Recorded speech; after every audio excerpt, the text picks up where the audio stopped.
Hey everybody, welcome to the PC Perspective Podcast. This is episode 415, being recorded on August 31st, 2016. I'm Ryan Shrout. I'm Jeremy Hellstrom. I'm Josh Walrath. And I'm Alan Malventano. And it's a week of hardware news. It's a week. It's a week. Yeah, it's not... As opposed to the weekend. Right. It's a long weekend here in the U.S. Is it a long weekend for you, Jeremy, coming up? Oh, hells yeah. Is it really? Yep. What do you guys celebrate? Fishing again. See if I can beat my 25-pound ling cod this weekend. So you celebrate the same thing, but you just put a U in it? You got it. Is it Labor? And we have more fun. I'm actually going to visit a friend in Virginia Beach. Well, no, I take that back. I'm going to Chesapeake, flying into Norfolk, going to Chesapeake, and apparently Virginia Beach is 30 minutes away. Norfolk? Yeah, Virginia Beach is 30 minutes, yeah. It's about 30 minutes from Chesapeake. Say hi to Little Creek for me. That's where I was. That's where I was when I started working for you. Gotcha. I probably will not go there. You don't have a choice. It's like right there. It's like if you're driving around Virginia Beach, you're going to pass Little Creek. Little Creek? Is it a neighborhood, a street? It's an amphibious base. It's an amphibious base? Yeah, it's along the bay there. Long, wet. Don't you mean ambidextrous? Yeah, it uses both hands. Yeah, sure. Yeah, no, I get it. That's why they say Allen there. Okay, so let's get into. I don't have anything. I told my funny story before the show started, so you got to get here before. How do the Bengals look this year?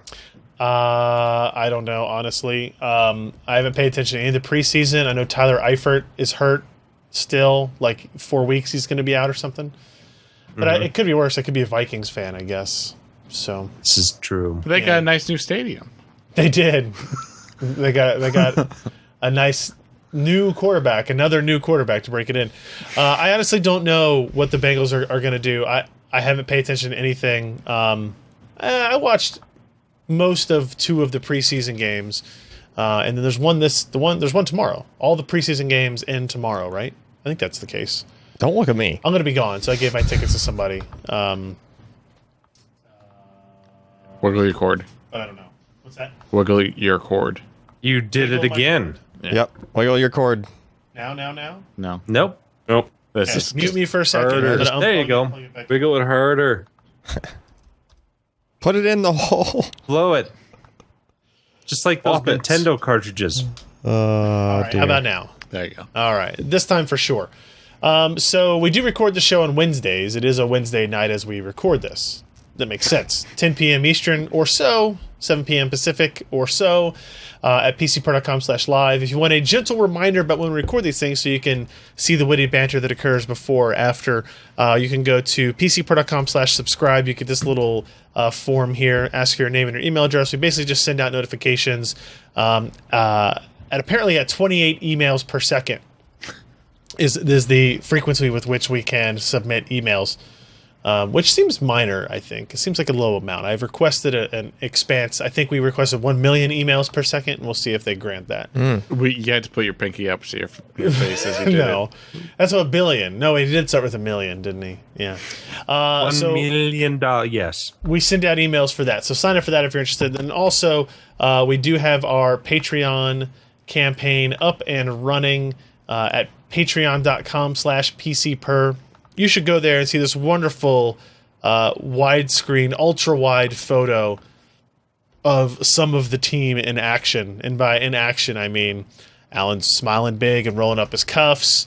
Josh is gazing lustfully in, I'm going to say Alan's direction so that it's not mine. Look at he's cheating on Al. He's going for Seb. duo No, I of mean, Sebastian and Ken. Sebastian is rejecting my advances. We were just spooning a few hours before that, so Josh and I. Yeah, Sebastian seems cool and calm. Like, why am I here with these idiots? Some of that going on. This is your way to, if you feel we are worthy, directly contribute to us. Whether that's a recurring monthly contribution, it could be $1, $3, $5, $100. It doesn't really matter. Anything in that mix is greatly appreciated and will lead us to do bigger, better things in the future. And don't request us to fire Josh, because some people actually like Josh, and that's the only reason they're still around. Others would take far too much pleasure into that. This is true. It's true. There's a lot of that there. So patreon.com/PCPer. If you increase your patron amount, your contribution, or become a new patron during the show, I will read out your name and thank you profusely on the podcast. So, Or profanely. Profusely. one of those two things. So let's get into the content for the week. First up is the ASUS GeForce GTX 1060 Turbo. This is a video card that looks like that. The one on the left, specifically. Is that So- a GTX 480? Low-cost blower style. It is a low-cost blower-style cooler. I mean, you can tell, like, so the one on the right is the Founders Edition, which is also a blower style, but Yeah. looks nicer Yep. for a blower style. This is as basic as you can get a GTX 1060 card from anybody. And we saw this with the 1070s, I think, and the 1080s. Like, MSI had one that was kind of had a very similar, like, this is an all-plastic shroud around here. It is, you can kind of see, like, the ASUS logo is separate piece of plastic that's not perfectly aligned with everything else. It is illuminated. They just stick it on there? No, it's illuminated, so it's a separate, Okay. clear thing. These kind of stripes on the image there are just silver stripes on black plastic. Now, all that being said, there's no back plate. It's Yeah, but if you don't- full-length cover. But if you don't look at your GPU, who cares? Right. That's what I yeah. If you have a case without a window, Yeah. who gives a crap? You just need the thing to go fast. The only thing you right? might be concerned about is what the noise levels might be. Yeah, right. So blower that's style. something to be concerned about. The output is the same in terms of 3 display. What is it? No, they went with 2 display port. ASUS does the 2 display port, 2 HDMI, and a DVI. Yeah. But if you have, on the flip side, if you have a case with no windows or any of that, and, probably doesn't have that many openings on it Yep. anyway, so even if it was loud, Yep. you probably can't hear it. Yeah, it would be tough. Yeah. Also in terms of specifications, it's bone stock as well. You get, it is essentially a GTX 1060 reference at a lower price than the Founders Edition, but at all the standard specifications, right? It's a 6 gig card, 1280 GPU CUDA cores, 1506 megahertz base clock, 1708 boost clock, I think is what it is. 6 gigs of memory running at 8 gigabits. All the stuff you kind of expect to see out of a GTX 1060 card. I will say that, we're not going to go through performance because guess what? It performs like out of the box. Like a GTX 1060? 1060. Oh, okay. Right. But what we did see was we wanted to measure basically the clock speed and overclocking capability of this GPU with this cooler, right? So maybe this cooler is not as good or acts funny. You can see here that in this graph, the blue line is your clock speed, the orange line is the temperature. Temperature out of the box stock kind of settles in at about 79 degrees Celsius, which is where we saw other GTX 1060s settle. Yep. And clock speed is just over 1800 megahertz, maybe like in the 1820, 1815, according to my own text here, after gaming for 10 full minutes, right? So the GPU is well warmed up by that point. Now, in terms of overclocking, surprisingly well with this card. A plus 240 megahertz offset, while bumping the power target up to its maximum 16% as well, gives us a let's see, what did it actually take the boost up? The typical base clock goes from 1506 to 1747. So it's a pretty healthy bump. Yeah. And in reality, the clock speeds were over 2 gigahertz. Now, temperatures went up a couple of degrees, 80, 81 degrees Celsius, and the fan speed goes up a little bit to make up for it. But you can see the differences here. The average clock speed over a 10-plus minute run in Unigine Heaven stock is 1815 megahertz, whereas with the offset, 2083 megahertz. So a significant increase in performance is going to be seen here. And that's, again, not taking a look at memory in particular. Power consumption, no issues. It's a little bit on the... I think we made a comment before that the GTX 1060 reference card, the Founders Edition, was a little bit more evenly distributing power between the PCI Express slot and the 6-pin connector than we had seen in the past. It didn't break spec at stock conditions at all, and this ASUS card continues to not break spec in its stock conditions. It's closer than other cards that we've seen from NVIDIA's kind of mid-range lineup in the past, but it doesn't exceed 60 watts through the PCI Express, and it doesn't exceed 5.5 amps through the PCI Express. Now, when you overclock it, it definitely exceeds those marks. You're at about 72 watts and about 6 amps of power draw through there. So it does go out of spec That's a big jump.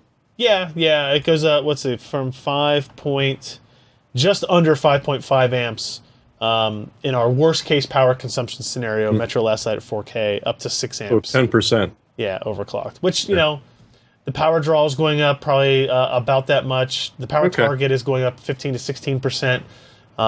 So you'd say half of the overage is coming from the slot, half the overage is coming from the 6-pin. You know, I guess that all kind of makes sense.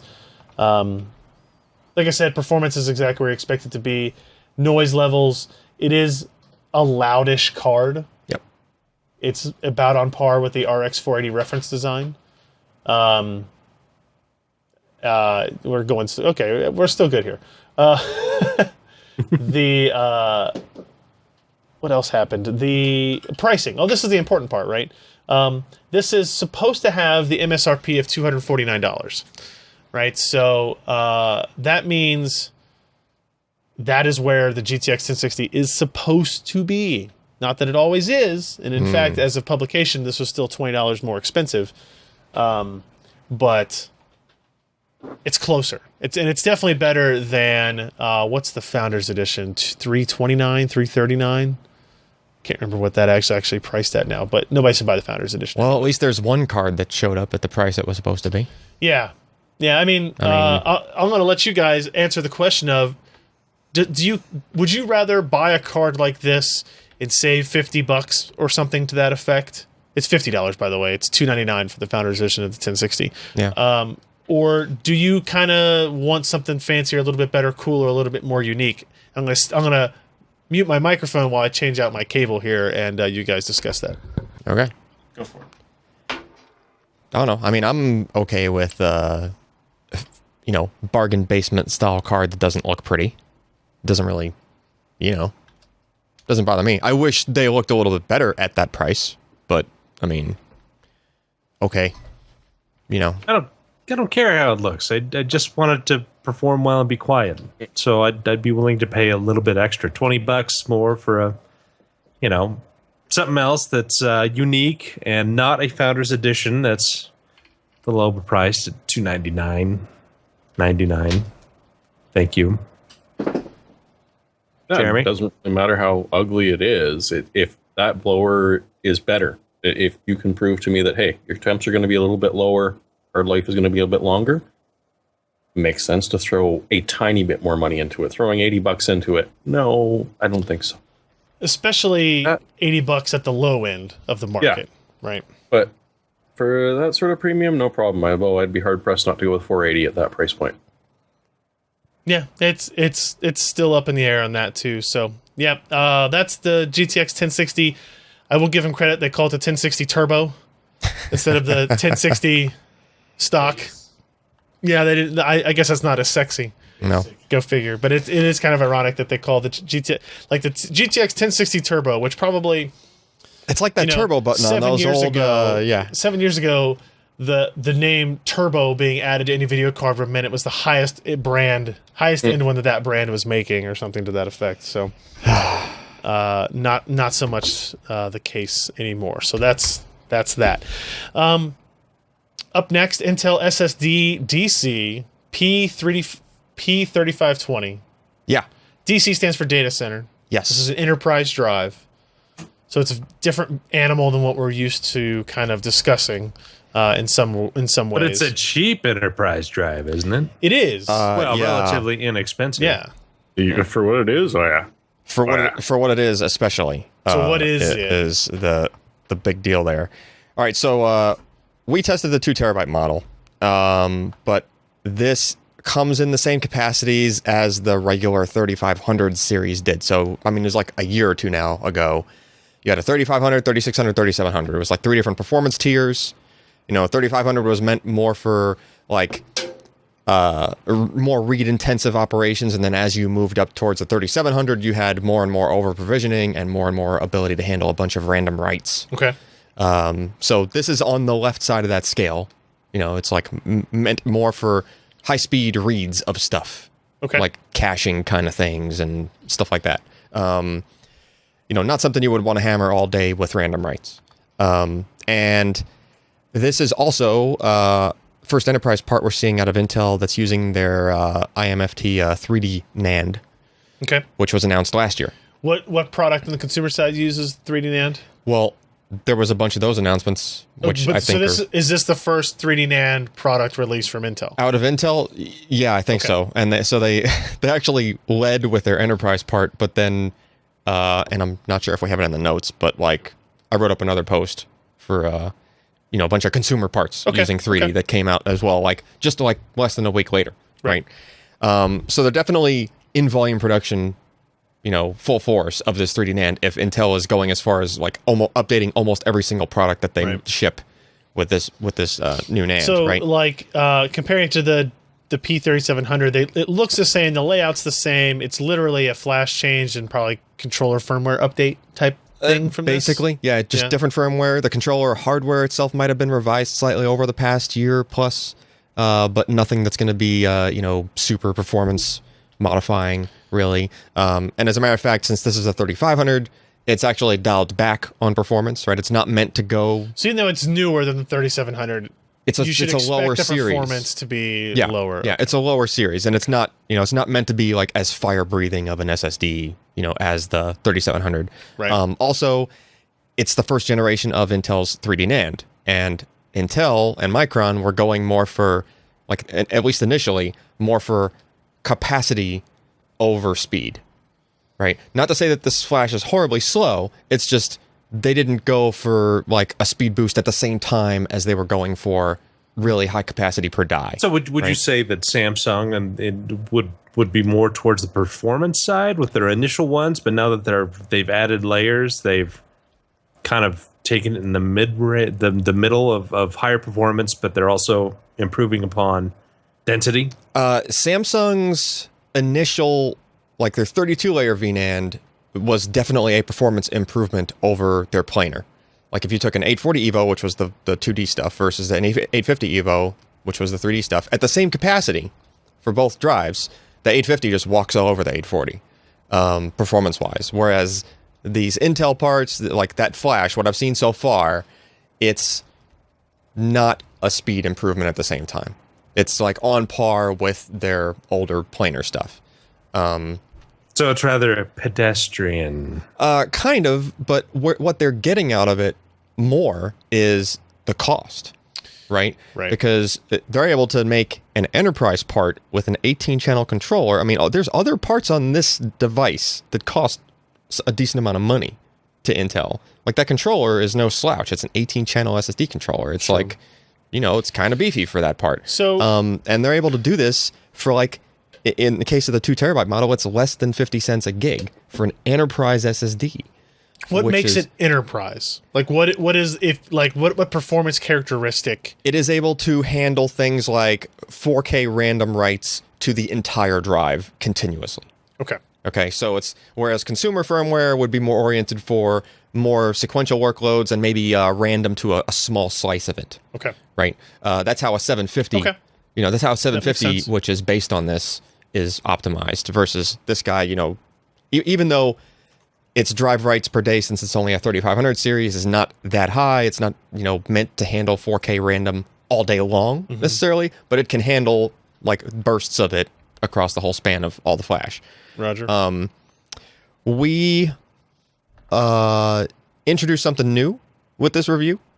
Finally, like the fruits of the labor of all of the latency percentile QoS stuff. Page. Yeah, is on the QoS page. Having all of that information that we've had for the past several reviews that we've done is all good and fine. But the thing that I initially wanted all of this stuff for was to be able to present quality of service in a high resolution manner. And that is the last couple of charts on the page. You're actually sitting right at the Intel specs for QoS, I believe, right? And so now that's a specification that Intel puts out with its enterprise drives to try to inform buyers about where these drives do good or what. So what these numbers are for is people like working in IT infrastructure in, like, say they work at a company that provides a service of a service involving some form of high performance IO, right? Database servers, whatever, back-end servers for web, any of those things, right? They're going to have service contracts that are going to have, in them like, okay, no IOs or, less than this many percent of our IO should take longer than X amount of time, right? And that's in their whole system, right?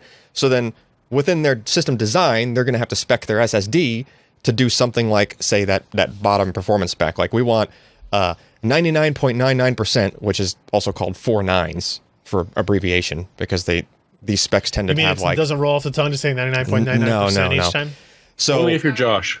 So yeah, only if you're Josh. Yeah. Josh. So, you'll have people implementing these SSDs and systems that will require like a certain amount of a certain maximum latency at 99% or something like 4 nines or 5 nines. Like they'll say, okay, we can't have, 99% of our IOs all have to be faster than X. Right? And the spec varies in the amount of nines in it, like all the way up to like 5 nines, or I've even seen 6 nines in 1 or 2 places, but that's like way overkill.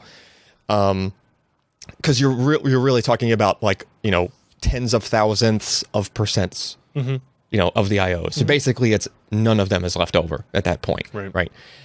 So it took a little bit of voodoo magic with Excel to make it do this chart, because it doesn't like doing an asymptotic, like exponential buildup logarithm thing, which is what is actually on the left axis there. So what it's doing is... So it's a logarithmic scale? It's the opposite of a logarithmic scale. Nice. Because it's going the other way. Zooming in. It's zooming in. Yeah. As you go up the scale. Yeah, it's basically like, like the first increment there is just 90%, right? Then the next one is the top 10% of that, which is 99. But then it's the top 10% of that again, 99.9, right? Yep. And the reason we plot it like that is so that we can easily mark off with X's, like where the manufacturer's spec is. Everything would... They would all be mushed up at the top. You wouldn't even be able to read it. Yep. And we're able to just put X's right there according to where Intel spec is, and we can see that the blue line, that first line there, is to the left of those 2 X's. That's good. That's where it's supposed to be. Faster than the spec. Faster than the spec, yeah. And so is the brown line, second to the last line, is faster than its spec there. And funny story for the random reads, which is the next chart down. Yerp. Bang on. There are some specs there. They're bang on.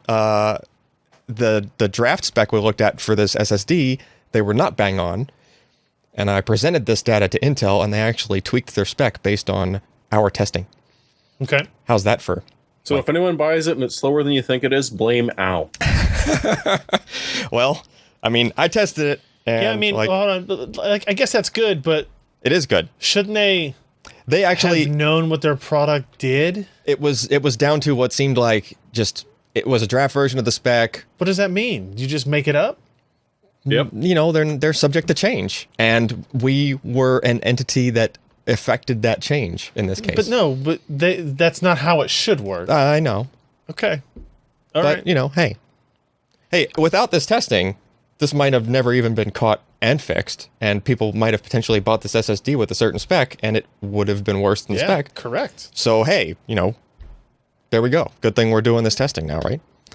But it is funny that this has come full circle, because, like, I came up with the whole latency percentile thing in the first place because of me being unsatisfied with how people were trying to calculate the various number of nines. I was like, there has to be a more accurate way to do this. Right. Because people would crunch it through a whole bunch of math and just get just the latency number, right? Just the number that's in that chart, like from Intel, right? Like they crunch a whole bunch of numbers and then they'd come up with just that number. In other words, you're saying you weren't getting the sweep of data. No, I wanted the whole sweep, and now we have that finally. And we can see, nice smooth curves for like where all the, how all the QoS lays out. And those are not smooth lines in Excel. That's not filling in any data. Like there's actually so many data points that those lines appear to be smooth. How many data points? On that chart? Yeah. There's 400 across the bottom. Like there's 400 points as you go from left to right on that chart. That's why it looks smooth, because there's that much data there. I want 900.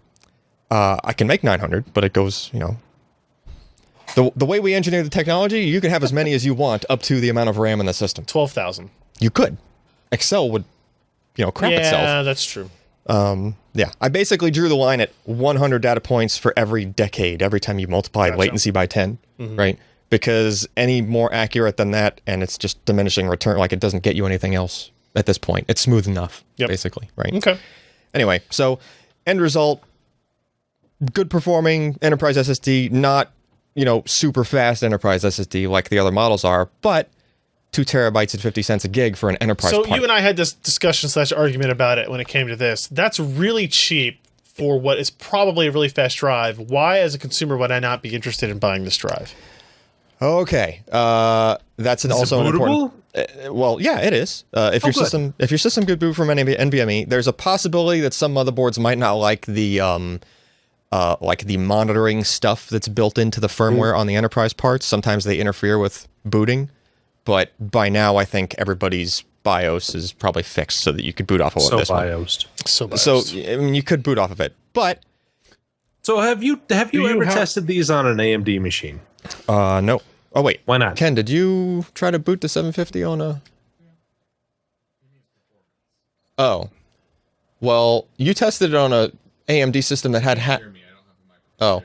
Ken tested on a system and it had half the bandwidth, right? Like, it was only running PCIe 2.0. Oh, that makes sense. So it limited the drive. And it's still 20 gigabit per second. Yeah. It's just 1.2 gigabytes. It's just that it does bottleneck it like elsewhere. 2.4. Like bottleneck it? What? Bottleneck the performance. I'm bottlenecked. Bottleneck it. Yeah, that means you're drinking with no clothes on. And I'm naked. Bottleneck it. Josh, what's the question? It did work on AMD systems.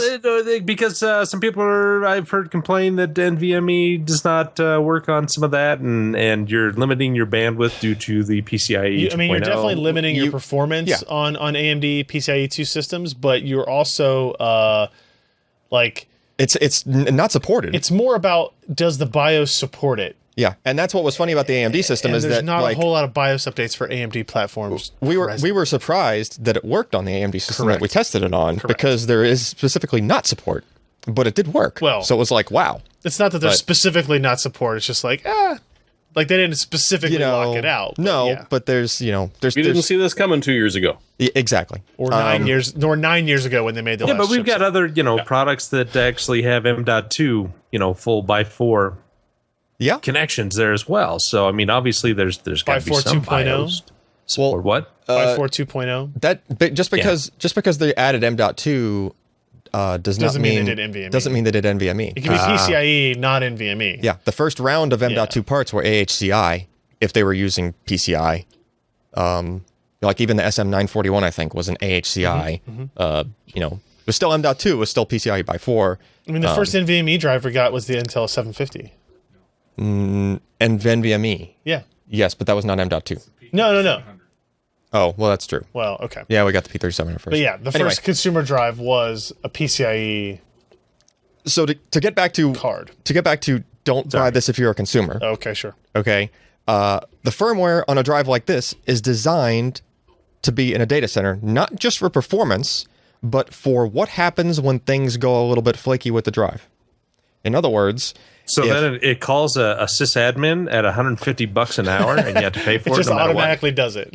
No, but the idea is that it makes the amount of time taken to troubleshoot faster, because these drives, if something is weird to the point where like data might be corrupted, as it goes past or something like that, these firmwares for all of the Intel Enterprise parts operate on the assumption that you already have redundancy elsewhere.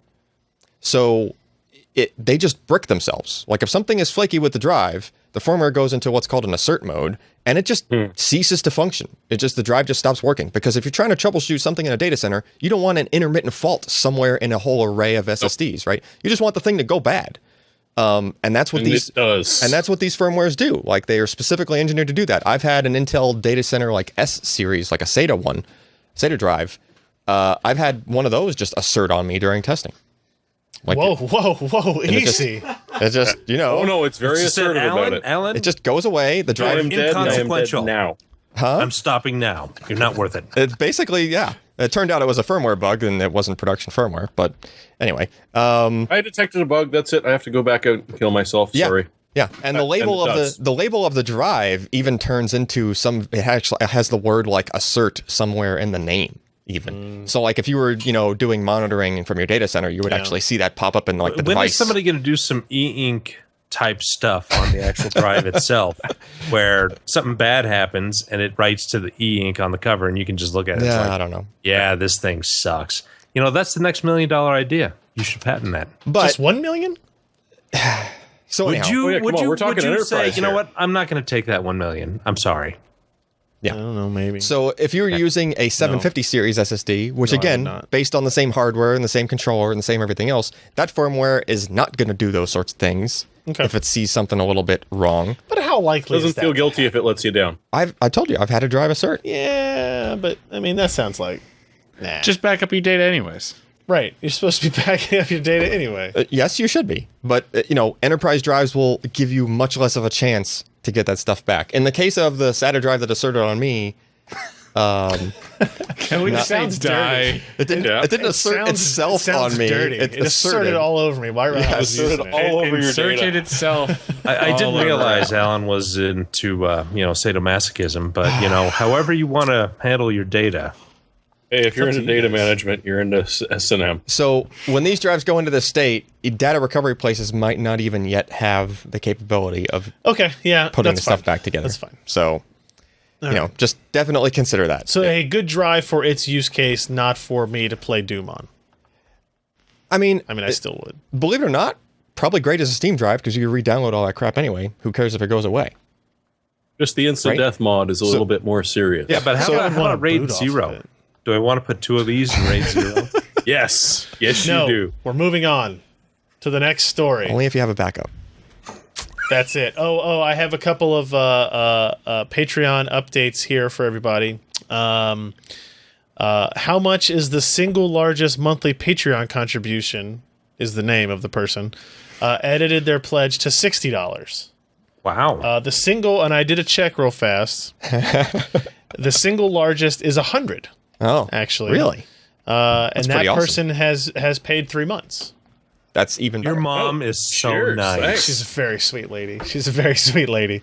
So thank you very much for editing your pledge to 60. Don't feel obligated to go up above 100. It's a little bit crazy. 100 I'm and not going to what? tell you can't. Yeah, but I'm saying nothing you can't. And then Cyclops edited their pledge to $52.97, which apparently is 99 cents more than what he had previously.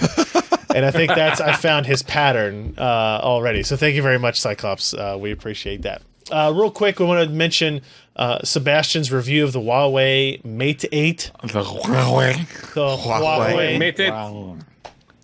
Does every company need to have their name in all caps, you think? I don't know. Global Foundries. Sorry, I meant the HUAWEI. Right. Yeah. The HUAWEI Mate 8 smartphone review. Mate. Into the Kirin 950. So this is it's fun we've had for a little while. I finally figured out that I wasn't going to have time to do anything with it, so I sent it to Sebastian to do a review. And it is, so HUAWEI is a Chinese phone manufacturer that is probably the fastest growing phone manufacturer. They also own the Honor brand of phones. It is a large tasty device. sounding chips. Yeah. Kirin is a good restaurant. This is the high silicon Kirin 950, and I believe that's a HUAWEI brand too, right? High silicon. I think that's all made by HUAWEI. As opposed to low silicon? I mean, there's not a lot of silicon in the silicon. Man, you got to pick a name, right? I guess. HI silicon, not HIGA. Does HI stand for something? Does it stand for some kind of process? High karate was already taken. No, it doesn't. Oh. It's just like the brand for their SoC. I used to wear that cologne, Jeremy. Thank you for getting that, Josh. Yeah. High Sure, karate. So this is an 8-core processor, 4 ARM Cortex A72s, up to 2.3 gigahertz, and 4 A53s at up to 1.8 gigahertz, 3 gigs of memory, 32 gigs of storage. There is a 4 gig of RAM, 64 gig storage option available. Isn't it so nice that we're finally above 1 gig of RAM on cell phones? And Yeah. For several years. yeah, well, two was lots, like 2 years ago when I bought my phone. Yeah, that's not There's a incorrect. certain mobile operating system that runs fine with lower amounts of RAM because it's not Java. It doesn't run fine. Yeah, it does. Sure it It does. runs with huge restrictions. What do you Well, mean huge yeah. restrictions? Like reloading a web browser. Yeah, that is every very- time you come back to the web browser. That is very annoying. Yes. It's really frustrating. It reloads the page every time you come I back. love my iPhone 6s. It is by far the thing that annoys me the most, having gone from Android over to iOS, is like I could open up, on your iPad also. Like your you try iPad to too. go on a flight. Sidetracked here. What I would do on my Android device is I would, if like I was getting ready to get on a plane, I would open up like 6 or 7 articles in the browser and leave them there for me to read later. Yep. You can't do that on an iPhone. Maybe one of them will still be there, maybe 2 if you're lucky. But if you've left Safari or Chrome for, I don't know, 98 seconds. Some arbitrary time period. It just, they all go away. And that's normally they say fine. Safari Sagudi. Exactly. Yeah. Anyway, Yeah. so more memory would be beneficial. And by the way, memory's freaking cheap. There's no reason It's why. cheap, but it's expensive from a power consumption standpoint. You have to be careful. It takes power to power RAM. The more RAM you have, the more power it takes. I'd like to see where that is in the ratio of things that use power. Yeah. Right. Because 4 gigs is not a whole lot. That's like 2 chips, maybe. Yeah, but I think a couple of years ago. DDR3 at this point? I think they're DDR3, DDR3L? I don't know. But, I think a couple of years ago, it was significant enough to where you didn't want to just throw a whole bunch of RAM in a device. You don't want 16 gigs. Sure. I do, but you don't want 16 gigs. You really don't need Oh, that good much. old 32 core 16 gig smartphone. This, Why not just put everything in this phone only memory? has 8 gig of flash for everything, but it has 16 gig of RAM. Yeah. Next gotta up, have we room teach to Ryan work. how to put a SIM card into his laptop. Well, yeah. Let's see. The GPU on this SoC and on this phone is the Mali T880. The MP4, which I think is the quad-core version of that. Is that right, Josh? Yes. It is a giant phone. It's a 6-inch screen, 1080p, IPS, Gorilla Glass 4. In terms of specifications, it's impressive. 802.11 AC. It's got all the bands. It's gonna perform well in pretty much any application, especially in 3D stuff. Yep. Especially the 4X Mali 880. It is a 4,000 milliamp hour battery, which you need, especially with all that RAM, right? Android 6.0 as reviewed, and it's $489 unlocked. That's not a bad price. Right. So again, Ridiculous at all. It seems like the screens are probably the most expensive parts, other than maybe the SoC. look at how, if you look at the phone, and this is a picture without the screen on, like, look how small the bezel is on the side of that, right? Like, that screen is taking up about as much space as you can. Even the top and on the bottom are device. very thin. Yeah. Yeah. It's got a fingerprint reader on the back. Sebastian came away pretty impressed with the phone overall. He does have a very those good pixels. macro shot of the Mate 8's IPS Neo panel. Look at that. So much IPS Neo. so much green. I wonder Where's if he's the blue? doing. I wonder if he's doing the flip the lens around. Is trick the blue to get the that picture. really okay? It's like Well, the really obviously thin they took section the red between pill green. with that. Yeah. Yeah. So you can see here in the diagram, it's oversaturated over what is the Lots of green. Is that Adobe RGB the reference frame, the reference triangle inside there? I think Or so. looks like it. Good camera, good audio. Again, go read this review. In terms of benchmarks, it is the fastest Android phone, especially when you look at multi-core performance. And it's under $500. Yeah, it's impressive. It's a really impressive phone. Man, Except for that GPU, though. Huh? Except for that GPU, though. Yeah, I guess. Yeah, you're right. It's whatever. I don't play 3D The Mali games 8. Yeah, on I don't my play a lot of phone. 3D games on my phone either. But apparently here the Mali T880, Josh, is not It's standing crap. up well. Sorry. Against, you're looking at the Galaxy S7 Edge with the Snapdragon 820. And the Yeah, I mean, it's 810. got about the same performance as the Snapdragon 808, in Yeah. that, which is a very old part Yeah. at this point. Well, damn. Yeah. Battery life is one of those interesting things. Looks like we just had one of these simple results because our battery life test is changing moving forward. A good overall phone. The Android market is getting crowded with like these types of 300 to 500 unlocked cell phones. And I tell you what, it's making it it's going to make it very difficult for me to justify $800 for the iPhone 7 or whatever it is. Yeah. Right now, keeping in mind that the 6S was my first iPhone that I've had in a very, very long time. Yep. Since like the 3G, essentially. Are you paying for that phone monthly, or did you buy it outright? I don't know that I paid for it outright. The thing that will help you get over that $800 is that iPhones hold resale values. They're the only phones that hold resale value. Yeah, that is true. Because they're not a commodity. They're like more of a protected thing. Sure, but they're which is stupid in its own right. You could argue that it's artificially protected by idiots like us who buy every single phone that comes out, right? Yeah. So, I'll be curious to see what the iPhone 7 is. And then, like I said, this is the Mate 8 review. We have the Honor... What the hell is the name of that? The Honor 8? I don't know. That I went to the event for. Yep. I brought back. We're going to do a review of that phone as well. So, interesting times in the world of Android smartphones. But this is on the edge of phablet, I would say. Everybody loves phablets. I'm just kidding. And another quick mention, Maury posted a review of the ASUS Strix X99 motherboard. I don't know if you guys knew that the Strix brand has now been associated with every component, almost every component that ASUS builds. It looks like just a normal motherboard, except Strix.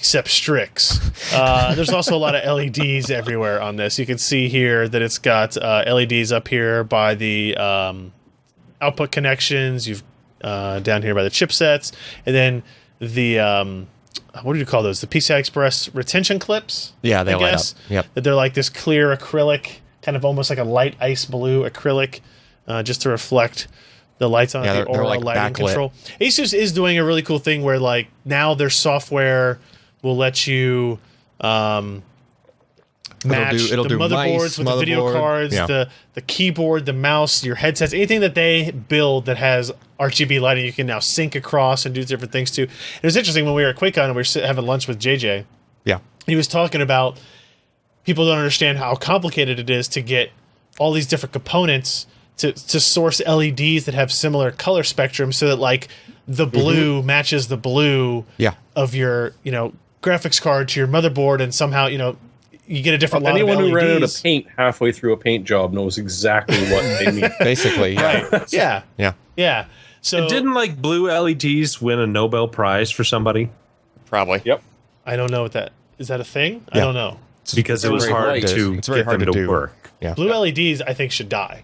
Personally, Well, they're too bright. But yeah. they should die. They should die. When Cincinnati Bell upgraded the DVR, Oh.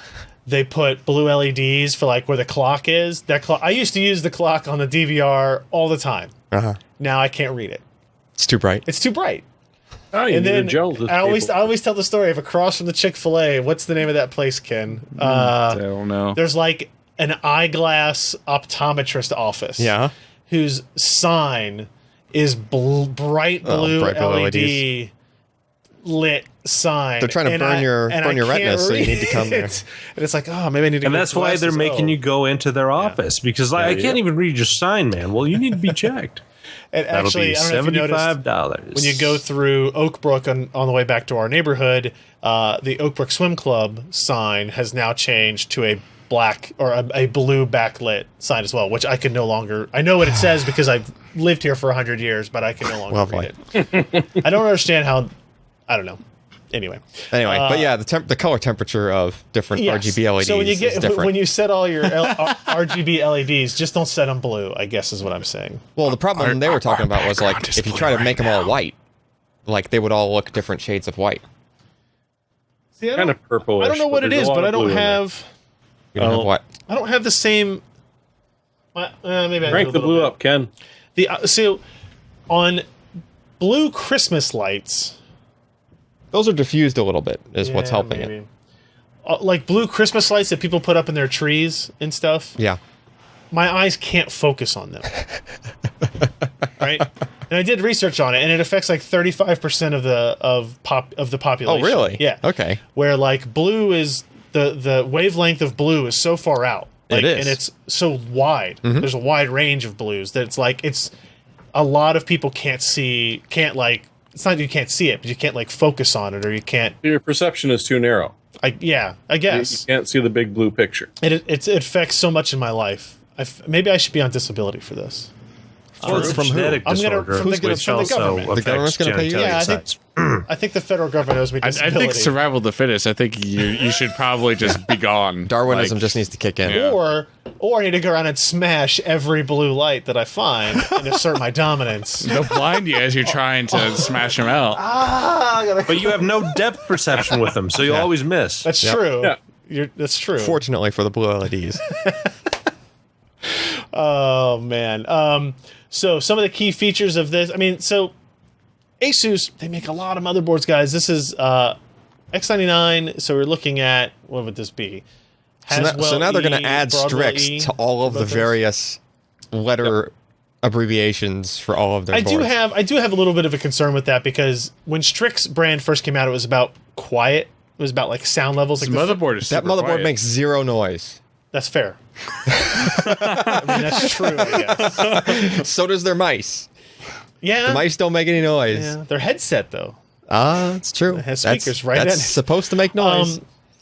It's very soft. It is. It's like child headphones. Can't turn it up. So, the layout of the boards is going to look very familiar. It's got a lot of the same features that you've seen on other boards. Maury did like the board. It's a little bit on the expensive side. It does have those RGB. You can see the RGB strip across here. As you would expect, it has RGB headers on the motherboard as well, so you can connect your RGB strips. No, that's not part of the motherboard. Right. That's just So you can hook up an RGB strip that'll be different color temperature than all of your matched that's Strix true. That's true. They don't really have. But you know what? At control least it over won't that. cause your case to go on fire when you do the cold cathode that are poorly manufactured. That's also true. Thank God That we was got a away feature, from not that. a bug. A lot of SATA ports on this. It's got a U.2 port integrated right on the board. Cool. Which is nice. For that one SSD that uses it. There's like, are we up to 2 or 3 now? Nope. Put a micron drive in there. Yeah. Enterprise drive. Could. Okay. Yeah. That's X99. You could put Xeon in there. Sure. So Maury likes this board a lot, although it does have apparently challenging overclocking dial-in if you want to read up on that. But it has. But hey, that's sweet CMOS battery placement. Oh yeah, down at the bottom of the board. It's in the Not bad strengths. at all. M.2 port placement, RGB LEDs, integrated Intel Gigi networking. It's got the same kind of classic and well-known ASUS UEFI BIOS, but it is expensive. I guess for X99 board, it's not way out there. It's like $340, $330. Yeah, it's okay. It's high. I mean, it's Kind of mid-range for X99. Yeah, but, I mean, it's but like for X99, it's kind of it's like an X99 gaming board though. So it's like, because it's meant for. I mean, it's obviously meant for gamers. Nobody's Cool and quiet like, computers. I don't know if Jeremy wants his server X99 boards to like be RGB lit in the data center. If we could use the RGBs to indicate the status of the system somehow. That's true. It's like red flashing red. Yeah, like, if they're off, then it's broken. Well, besides if they did that, they'd take the lighting away from the server room. They'd say, "Oh no, you can see well enough from the RGB lighting. You don't need a halo." Well, you could just walk into the server room, turn the lights off, and if you see flashing red coming from a motherboard somewhere, it's like, hey, that one, that one's bad. I can do that with my SASs anyways. Oh, yeah, that's true. They're not very quiet when they're upset I like for the the UPSs. I like the blue LED discussion going on in the chat right now. Oh, as great. Well, Where's that there's guy? science in there. Where's blue that- light affects rhodopsin, which lets you see light. Not seeing a particular color of light well or as intended is called metamerism. I don't know. I don't feel like it's color blindness thing because I can see all the shades of it. Do you need a rhodopsin? It's in your just diet? like it's like if I look at a red Christmas light, I can focus on the light. Sure. When I look at some of the blue ones, the LED ones specifically, it's like I have a permanent stigmatism, right? Like you just see halos around it. You can't focus on it as well. I don't know. Ask Anyway, adapter for adoption is right for you. that's the ASUS Strix X99 gaming motherboard. It used Check to be out that review. It used to be a little known fact when you were dialing in or calibrating a rear projection TV to like intentionally like defocus the blue. Defocus? Yeah, like Yes. a little, like even Jeremy, remember this? Like, Yep. you would either have it. There was some trick to the blue where you treated it differently than the other colors. If you had a fancy enough one where you could actually do that. Well, Yeah, I mean, I think yeah. most Because that also people sucked. Because you Yeah. could either defocus everything, in which case, okay, now it's just not good. or the blues would actually back off a bit. It was hardest to lock in the blue channel, basically. Because don't most people, like, if you have an electronic device in your bedroom, if it has a blue LED, that's generally accepted to be the worst. I'm putting tape right over that thing. Yeah. Right? And so that is the root cause of whatever the problem is. I have a scrap piece of a small scrap piece of window tint rolled up in my garage, and whenever I have something that has a blue LED on it, I can give you a piece for your clock in your living room. Right. I just cut out a section, and I just peel the back off, and I just What stick color it. does It's it called a become? gel. And What? It's window tint. It just becomes darker. Yeah, I told Ryan. I Yeah. was trying to convince Ryan to buy a piece of polarizer at some point for that thing. Yeah, but tint will just reduce it by X amount. It's And like, I know it affects Kelly too, because she can't, when she usually once a month or so, she says, I hate that stupid clock. yeah, Right? it'll just It's sort of dim it thing, for so. you, basically. Yeah. well, you can also teach your children or your kid additive color theory by getting different colored gels and showing her what the colors changes to when you put it over top. It's gonna of hide the blue. light She'll source. never see blue lights. What is this color? Like in school. what is blue? Like, what is this color, child? The police will never catch white. me because I can't see them coming. Actually, did you know that there wasn't a name for blue for a long time? As like we have written history of societies, like Really? there aren't a lot of blue like. Natural things. Yeah, there's only a couple of blue pigments in nature. From, like Yeah. and 70% of the Earth's surface. Because people can't see them. You could try this. If you raise a kid and don't tell them that the sky is blue, and then you ask them what color the sky is, once they have a grasp of all the colors, they don't say blue. What do they say? They say, oh, it doesn't really have a color. They say, "Fuck you, Dad. What did you do to me?" Why didn't you ever teach me that? You suck.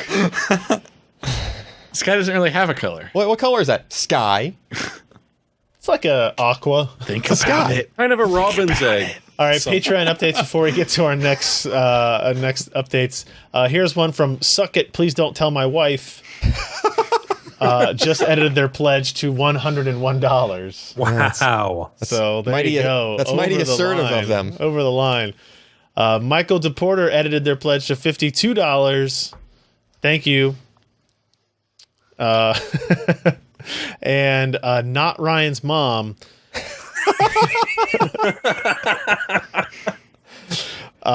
pledged. Oh, and thanking Alan for Rapid Spar help.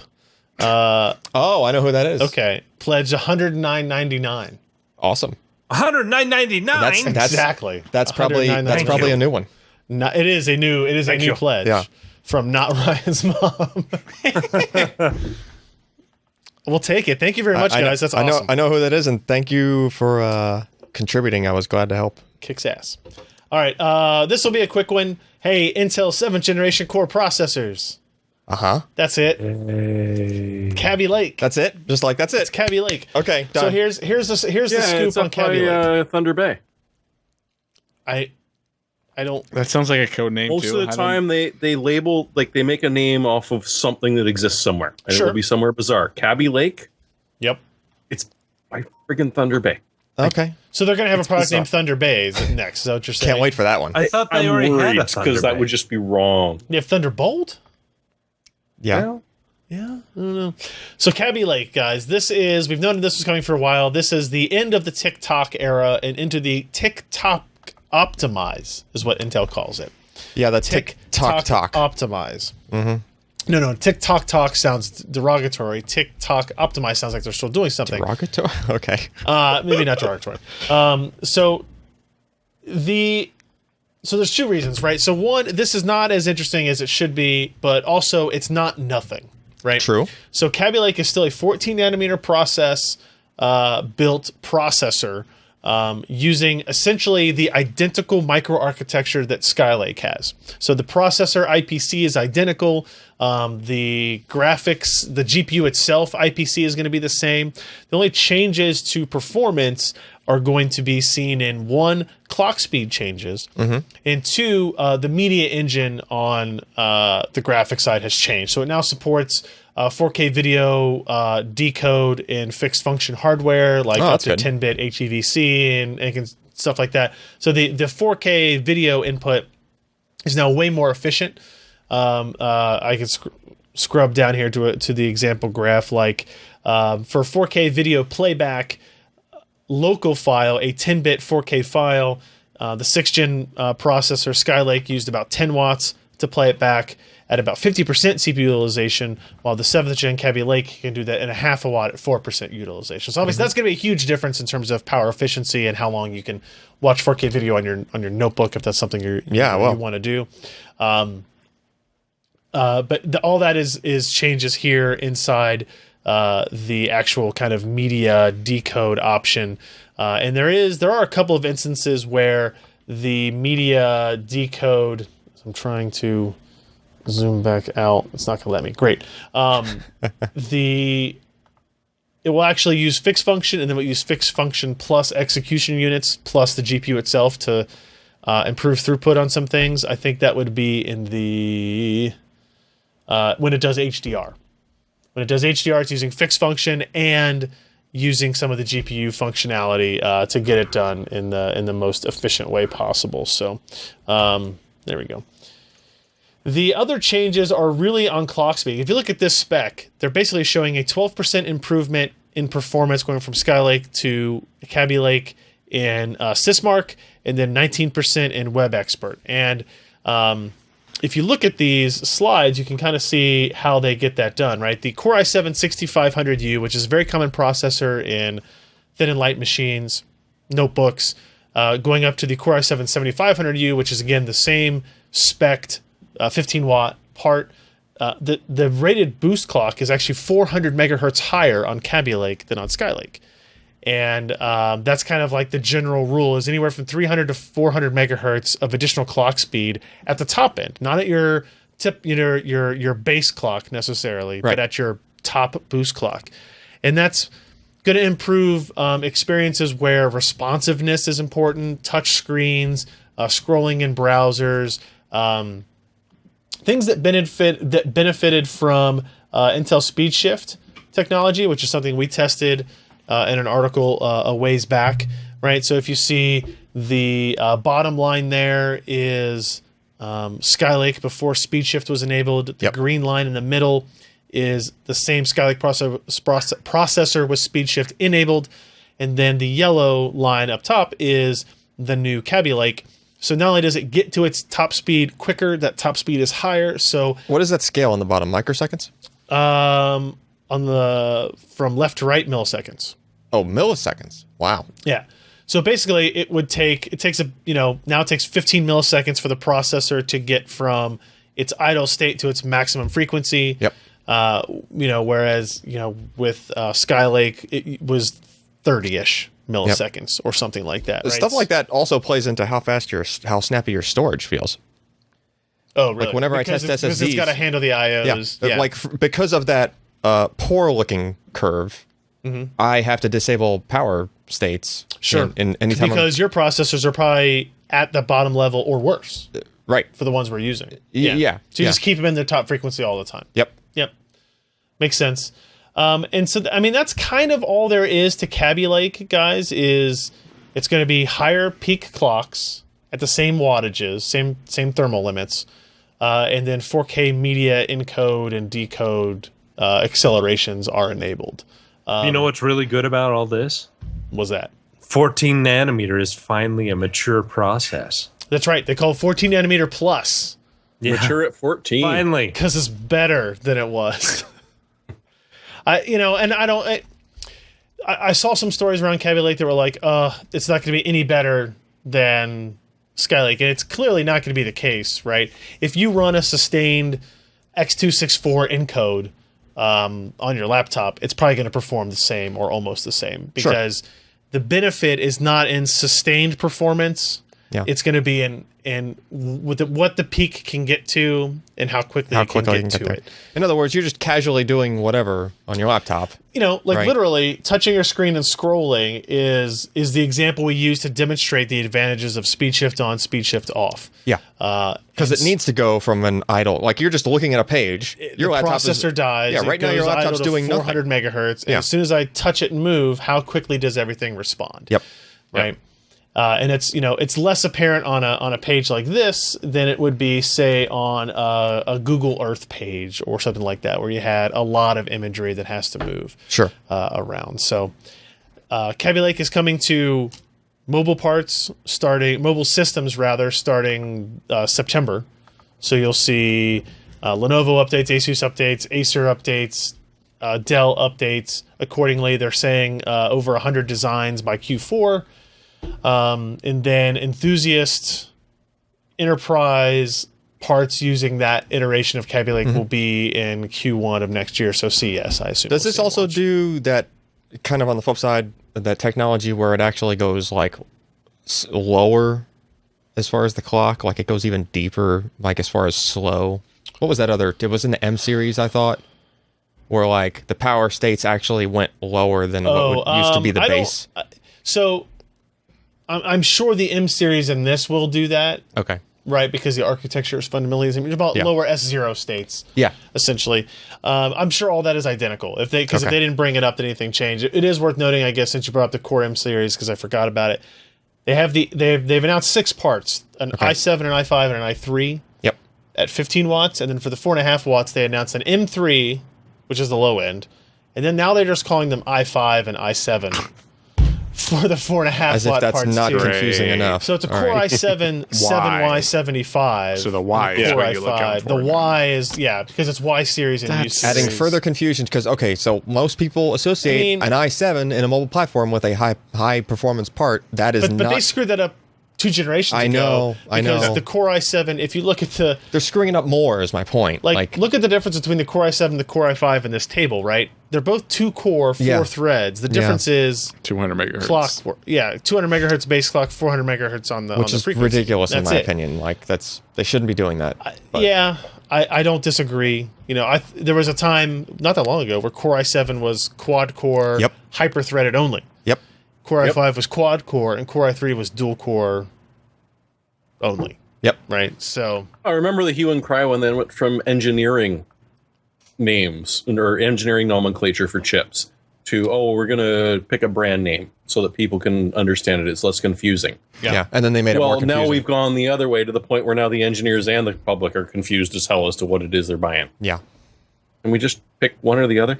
No. Please? All right. No, you may not. Just for that, I'm putting blue LEDs behind me next week. All right. Here. Pay attention, Alan, since you're going to have the podcast tomorrow. Let's take a break and thank today's podcast sponsor. Hey, everybody. Time to take a quick break and thank today's podcast sponsor and make you really think about the idea of internet security. This episode of the PC Perspective podcast is sponsored by Kaspersky. Kaspersky Lab protects people from the real threat of cybercrime. It happens every day. Ask Delta. I don't think that was cybercrime, but I'm just saying... You're never sure, right? Kaspersky Lab internet security software has participated in more independent tests, won more awards, and placed first, that's important, first, more times than any other internet security company. 400 million users around the globe are using Kaspersky Lab Total Security to protect their browsing, their shopping, their socializing, any of the stuff that they really do online. And that's important. You want to make sure you're covering all of your bases here. They provide a special offer of 50% off of the premium software, the Kaspersky Total Security Package, 50% off. It gives you online protection when you're on your PC or your phone or even your tablet. Protect your banking, your browsing, your shopping, and your socializing, which I guess is something other people do when they have free time. I don't really know, but protects you from these dangerous online threats. Go to Kaspersky.com. That's KASPERSKY.com. Use the code PCPER at checkout, all one word, PCPER at checkout to get 50% off of Kaspersky Total Security. And we thank Kaspersky for their support of PC Perspective. Back to you. And we're back. That was a riveting advertising sponsorship insertion. Good job, Alan. It was like a hot ad insertion right there. You know what I mean? Uh-huh. No, I don't. Describe A little it. blue, isn't it? Well, allow me to assert myself on you, Josh. We asserted that ad all over everyone. You know what else you can assert all over the place? Uh-oh. PCI Express 4.0. 4.0? And it's still going to just be 75 watts, not 300? Yeah. Yeah, so there was a rumor, I guess, that came out. Is that right, Jeremy, that like it would provide 300 watts of power through the slot? I remember this was like while I was in that the Internet weeks. echo chamber rises again. Okay. Yeah. I was in like that 3 weeks of travel in August. And I never seen that headline and going, I saw that myself, so. and I got not gonna melt. well. No. I saw it, and in my mind, like immediately gave it the benefit of a doubt, and I'm like, okay, well, the first thing I went to was let me find a pinout. Yeah, and anything look, it's the same. Yeah, and anything I found that was remote relation to a pinout for like it just the reason that you can't find pinouts very easily for that is that they didn't change the pinout. It's the same pins basically. Yeah. So they didn't add like 10 more power pins or something. But the PCIe 4.0 people dictated to motherboard manufacturers that they had to use instead of 2 grams of copper per board, 8 grams. Yeah. 8 grams. Yeah, that might do Your it. PCIe traces are now going to be 1.5 centimeters wide. Yes, exactly. And liquid-cooled PCIe slots are now a thing. That ASUS thermal armor will be required. The thermal armor. I think somebody the metal bracket around use plastics in our motherboards. Yeah. You know that metal reinforcement bracket around PCI slots? Now it's a heat spreader. Yeah, it is literally heat spreader now. So what's the truth then? 75 watts still, huh? 300 was just, it's actually part of the spec. Total. Like Already. 300 is a total for a card that uses, what is it, just the card itself and then the 6-pin, I And think? 225 from the 6-pin. So it's just someone reading and not comprehending what they were reading, essentially. Yeah. Basically, that's where it started, I guess, and then everybody else just like jumped on it. The idea is great though, right? Oh, sure. Like cableless power, like if it could get it all from the slot, that makes sense. It would be nice. What about wireless power? Yeah, but I don't want my voltage droop to be physical as the card droops because the socket's Melts melting. a little. Now, there is a practical way to do that, believe it or not, but you would need power supplies that gave you higher than 12 volts on a rail. Yeah. Yeah. You'd have lower current if you had higher voltage. So if you did like a 48 volt, like something in your system, Let's do it. but 48 volts just happens to be like high enough to where it might cause heart issues if you short it to your. Yeah, but you know what? If I walk twice as fast, the trip only lasts half as long. Yeah. Unless you drop dead halfway there. It'll last way longer. Yeah, that's true. Depends on what kind of trip it is. So that's our PCIe news. This is so IFA is going on and PAX starts this weekend. Yep. Didn't we see that thing? Yes, we saw this 2 CESs in a row. No.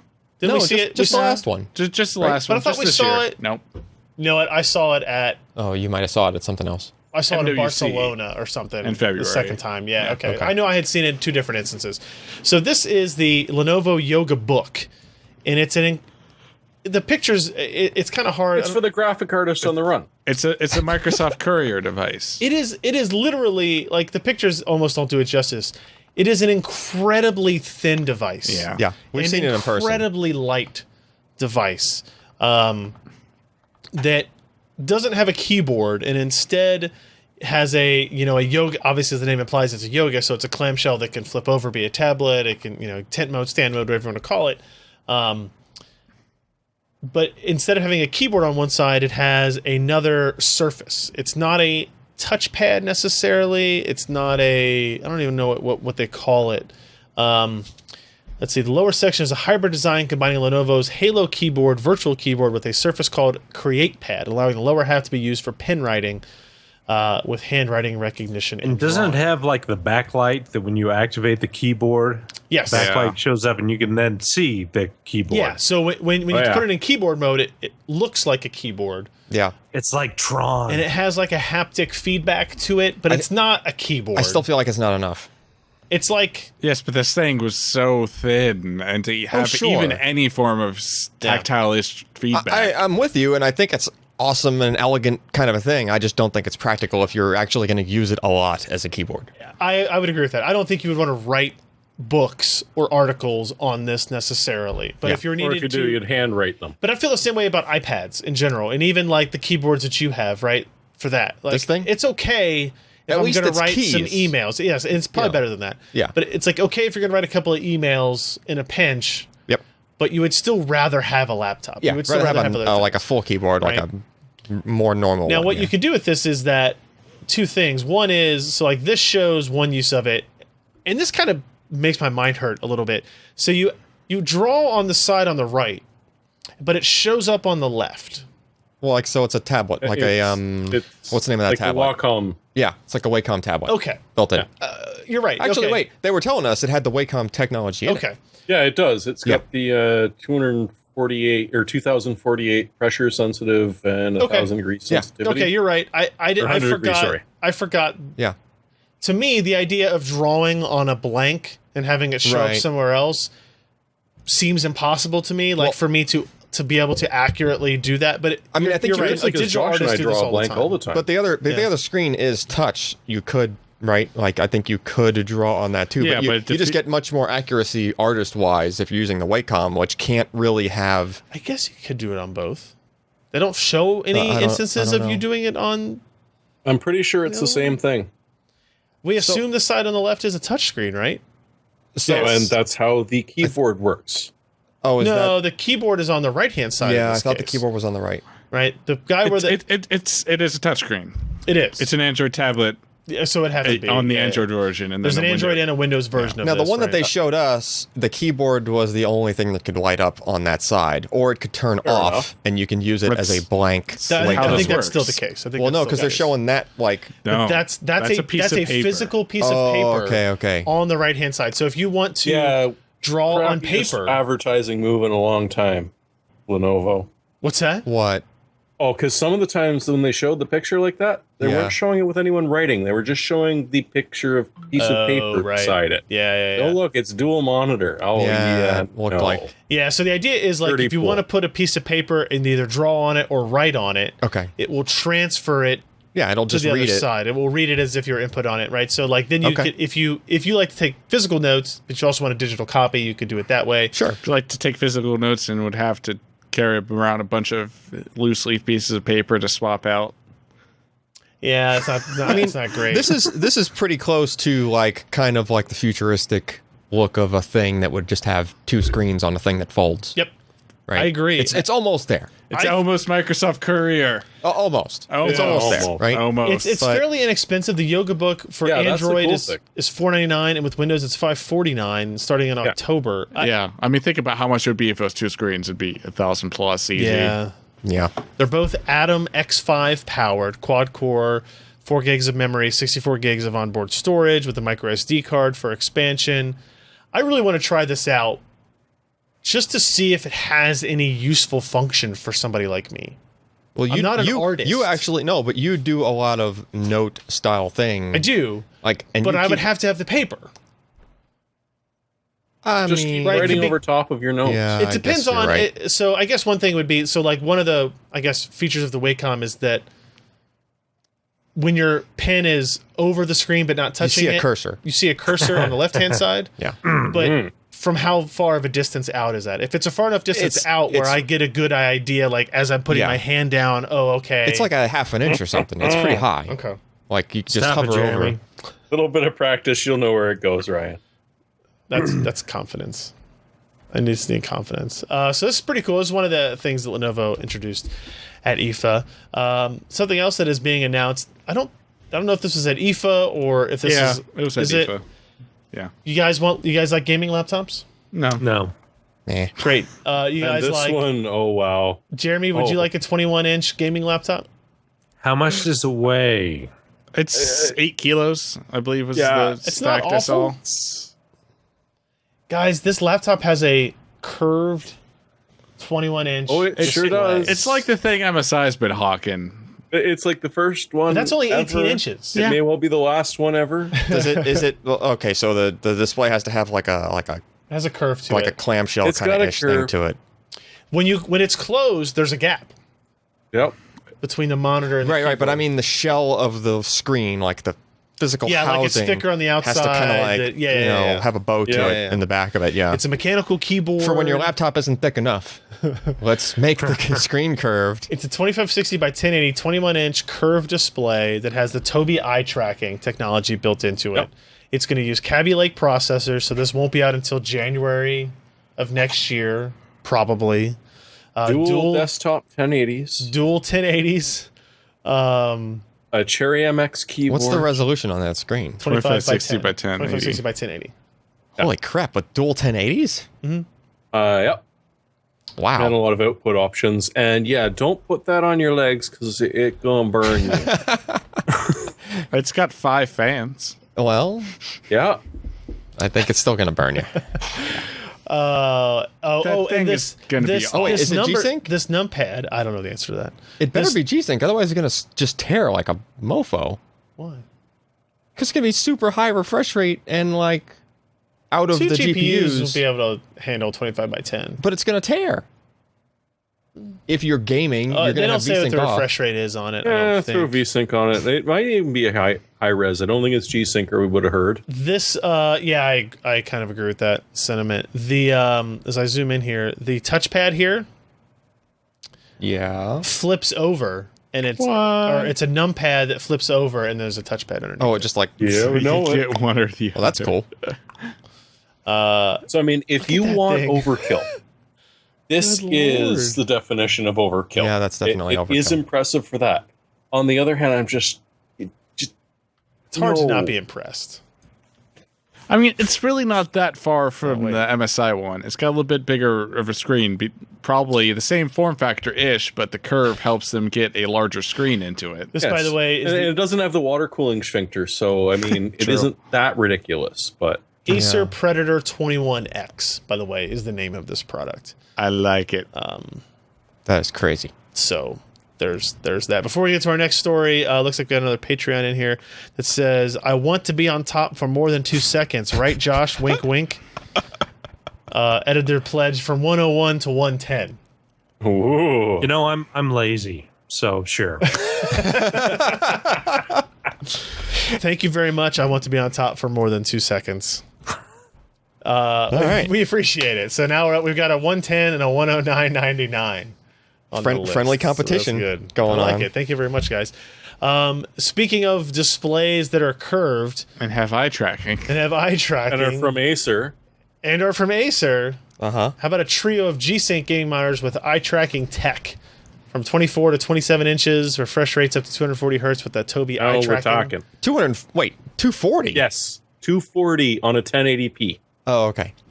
1080p 240 That's still freaking high. on a Yeah, flat. it's still just crazy. Yeah. And the 25/6, the 1440p is 165, which ain't shabby either. 165, well, We've seen that before. yeah, that panel Yes. was already out. That was on Yeah. the 281. But not with Tobii eye tracking. What's so special about the eye tracking? So What's it supposed to do for you? tracks your You eyes. play Arma. But practically, what is it supposed to do So for you? the demo I got at CES it was on an MSI notebook. Assassin's Creed. Oh, yeah, it was doing Assassin's the Creed depth, where it it was was doing tracking, depth you know of what field I'm saying? stuff. Tracking. Okay, let's Okay. everyone talk at once. Does depth of field. It was doing tracking of, like, I want to shoot my You had a grappling scene. hook to Your, one area. You had a scene with something that was close and far in it, and one of them was blurred due to focus, and you It could looked. do that, but it was also doing like It was also targeting light, with it. like Oh, yeah. HDR. Like when I looked into the dark areas, Yeah. It would brighten up. Light it was bloom. like you were looking into a dark Yeah, area, like light versus when you look- bloom. Yeah, But there's a lot of I other. also think that Arma 3 supports it for when you're flying a helicopter or a plane and you're looking around at your cockpit. They so actually you like can have to fly see- separately than aiming your weapon. they actually have a Yeah. decent amount of game support for the Tobii It's stuff. gotten a lot better. I agree. Like And Alienware just announced they're shipping it in laptops. I Tobii. saw this week. yeah. Yeah. I And think 8 the months idea ago, is it wouldn't have great. meant a damn thing, but the last 6 or 8 months, it's become much more supported. I need to get a those- product in here that has it because, yeah, more and more games are actually utilizing the tech, and it's pretty impressive. And we talked when we were Ken and I were at that meeting at the MSI suite at CES, and the Tobii reps were talking to us, and they were talking to us about the deals they were making with game developers and introducing stuff like that. So it could be really cool. And you get into the whole idea of you don't have to be in VR for the idea of foveated rendering to be a thing, right? It's true. For the benefits for performance or for realism become apparent. So I'm glad to see more laptops having this, even desktop. I think obviously you have to have desktop displays to do it as well. But they sell an external, like a USB camera. Yeah, they at least did at some point, and they were supposed to send us. They were supposed to send like they us gave us a one. coupon code to get one, and then they were never in stock again. Oh, is So, that what it you know, was? Okay. That's how I ended up on their email mailing list. Gotcha. Yeah. Gotcha. So those are, I'm not going to try to read the names. These are Acer Predators. Z271T is the curved one. So So there's that. there were some other panels that came out. I don't know how This is recent, I'm pretty sure, from Samsung. You guys hear about this? I don't think we posted anything on it yet. They use Toby? No. Tobii is the name of that? Oh, well, the video's on July 8th, but I don't think we really talked about this. There were Samsung curved, like pretty sharp radius curved computer desktop LCDs, and they were HDR. So they're taking like their HDR stuff and their curved stuff from there. I did not see that. And they have a quantum dot. I will sidetrack. Yeah, it's quantum dot. They have a quantum dot TV at Costco. Like a Samsung. Oh, okay. Yeah, I've heard that they were going to launch that. And it's awesome looking. Every time I walk by. Have you walked by? It's only like $1,600. Yeah. So I mean, even like the LG current OLED displays are like $2 something, and that's like actual OLED. So they're all VA panels. Okay. There's like a 24 inch, a 27 inch, 16:9, right? So a 27 inch, 16:9 we're used to, right? Yep. 1920 by 1080 on both of those. But again, they're VA panels that have quantum dot backlights and can do like full, like beyond Adobe RGB or like whatever. 10-bit HDR, or what are we talking about? They're claiming they just call it QD color because it's Samsung marketing terms or whatever. I mean, quantum dot desktop displays have been out. But are they inherently HDR? No. Yeah. Yeah. See, these they're advertising as HDR, and then there is also a 34 inch 21:9. It's supposed to go up to 100 hertz as well, but it's FreeSync, not G-Sync. HDR still though. Also HDR. Okay. Yeah. It seems weird to me that we haven't seen DP 1.3 or HDR desktop displays yet this year. So I was really expecting that to happen by holiday. They put right in the spec here, technically. Right in the spec here, sRGB color space, 125% of sRGB color space. But that doesn't mean HDR. Yeah, if the HDR color space is DCI, which is way more than 125% of sRGB. I guess, but this is a lot of the color. 125% of sRGB isn't that much color. I don't think it's that much. Really? sRGB color space is very small. Yeah, it's not huge. That HUAWEI phone we just looked at was probably more than 125%. If I remember correctly, sRGB is smaller than NTSC in color space. Yes, it is. Really? Yeah. Yep. So you're saying everything that we're calibrating our desktop displays to right now is just not even NTSC? sRGB is the standard, but it's just kind of bad. That's what everyone's used to, unless they're doing professional video editing or picture creation. I could be wrong. I very well. I thought it was the other way. I thought NTSC was shallower than sRGB. I don't know. That's our monitor take for the week. ASUS. I'm gonna get a couple of these boards in. ASUS has finally released the X99E 10G.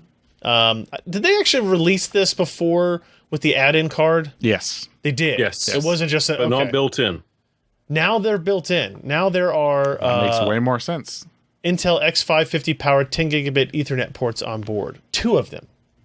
Yeah, on each motherboard. Their chip that does that 10 gigabit base T is like a dual channel chip. Okay, so it just supports 2 ports on the chip. Yeah, makes sense. I want for the new church office, like you want 10 gig in there? Well, at the very least, but like from the editing machine to like a machine that has a giant NAS on you could do like a you know what I'm saying? You could do like a small like ring. Josh? You could do like a ring subnet or whatever, or just like a What side if you just use token ring? What if we get no, you don't understand. 10 base T coax? That would work with this, sadly enough. People will have up to 3 machines on their network. Yeah, like be in a triangle. Since these all come with 2 ports each, they'll make a triangle out of them, and then one coming in, and they'll set static IPs to those faster NICs. Yep. And then Phil Jackson comes in, and he perfects it. Yeah, but so it's practical. It's practical up to 3 systems that to piggyback 10 gigabit on a regular network. Anything more than that, you need something like a $700 switch that only has 8 ports on it. Right. Yep. It gets expensive and pretty not quick. Cheap. Yeah. The NICs, you can actually find the Intel NICs if you want to add that to other systems for like $130 on eBay now for a dual board. I mean, they're coming down a lot. What you need is the editing machine, the streaming machine, and storage. Yeah. Yep. And kind of. And since our storage right now, can't they just be on their own? They can switch. They don't need to be on a switch. No, they don't have to be on a networked switch with each other. they're only talking to each other. Because each of the 10 gig cards and you don't have to have NICs. 2 ports to do that if you're talking about 3 systems. Then You do. Oh, you do. Yeah. Crossovers direct to each other. Okay. It wouldn't be passing through. You can't pass it through one. No, it's completely off to the side of your regular gigabit. Okay. Yeah. That's something we'll have to look into because that's 100 megs a second's the devil nowadays. So anyway, now they release motherboards that have integrated 10G on them, and I am excited for this. I remember. Josh remembers this too, I'm sure. What, when Gigabit came out? I don't remember anything. The motherboards that had Gigabit Ethernet on them. How much is and that you were board, like, though? That's stupid. How much Who needs is that board $100 premium over a Oh, regular? at least probably. Oh, come on. You remember the Enforce 2 when it had had dual 100 megabit NICs? Oh, yeah. And people thought that was amazing. No pricing yet. Then they Yes. had the S. I look at the Gigi. comment and someone had the pricing. That's gonna be. It's gonna be kind of Somebody expensive. says I'm guessing 800. No, there was one that Somebody actually had something. the No, one because they were pointing at a 650. server class board, not a workstation class. no, like that sub comment right there. The one with 10G The has an standard MSRP of X99 $650. SWS retails for 500. The one with 10G has an MS price 650. So okay, Yeah, I could believe that. that was the one with the add-in card was 650. Probably. Okay. So you can imagine it being any. I mean, and it also by the way, has 7 PCI Express slots, full-size PCI Express slots on the which can do system. 4x16 full speed. Apparently, if you populate all 7, Yeah. you're at 16 on one, and the rest are a mere 8. God, useless. So it's got Useless a product. big honking PLX switch built in. Yes, it does. Yeah, the WS boards from That's ASUS a hell of are a known for that. workstation board, man. Oh That's yeah. That is serious. Yep. That's impressive. I'm a fan. We'll have to do some 10 gig E talks in the not too distant future. Yep. Samsung and SK Hynix discussed the future of high bandwidth memory at Hot Chips 28. What'd they say here, Josh? Anything interesting? It's going to be faster. And then better? And hopefully they Sure. can produce it better. No, it's going to be up to 2 terabytes per second of bandwidth. Holy jeebus. I can handle up to 64 gigs of space. 64 In that? gigs of space and 64 The whole gigs. thing just empties itself in a fraction of a second. It's just like, I'm done. Yeah, It's like, yeah. yeah. Holy crap. But yeah, it's It's drinking from a fire hose, man. like Weird Al Yankovic's UHF. I see. So this Who is wants still to drink from the fire hose? we're talking about HBM3, right? Right. They're still going wider instead of faster, right? Yeah. Because they're still staying about a 500 megahertz clock speed. Yeah, just a crap load Hey, of it's about parallel. the girth, not the speed. Yeah. Well, no, I mean it's still a 1024 wide interface, That's a pretty wide but interface. they're doing more. It's like instead of single data rate, dual data rate, quad data rate, whatever.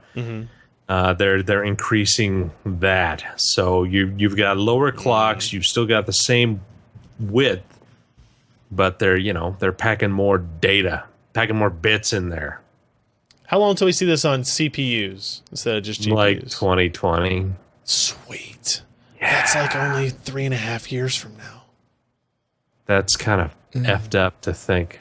Yeah. It's not even a half a It year actually anymore. it is. Yeah. It's September tomorrow. 2020 sounds so far away. Like 2016 Aw. might as well be in the ground and dead and buried. Right? I mean, you're gonna have Well, most of our stars are. So yeah, you're gonna have your Intel. You're gonna have your Intel Core i7 because it'll still be called a freaking Core i7 then. Yep. And Put up your imagination. I bet that turns out well in the recording. Anyways, So let's talk about the revised Intel SSDs. Yeah. Other than the enterprise ones we talked about earlier, they did release some new consumer drives as well. 600p, man. 600p, which actually Who would have thought that this came out in All right. the amounts that it actually did and available? Oh, you mean at the upon prices? release? So available. I just went down to Micro Center and picked one up. I'll say you did. The price. Yeah. So that's the most impressive part right off the bat, right? But is after Alan has handled that, you don't want to smell. Yeah. oh, Yeah. Sorry. 128 gig. So okay, the Intel 600p is that. It is an M.2 PCIe NVMe SSD. Yep. Right. It's the first consumer No, it's the first from Intel. It's the first M.2 NVMe SSD from Intel. Yes. Right. 128 gigs, $69.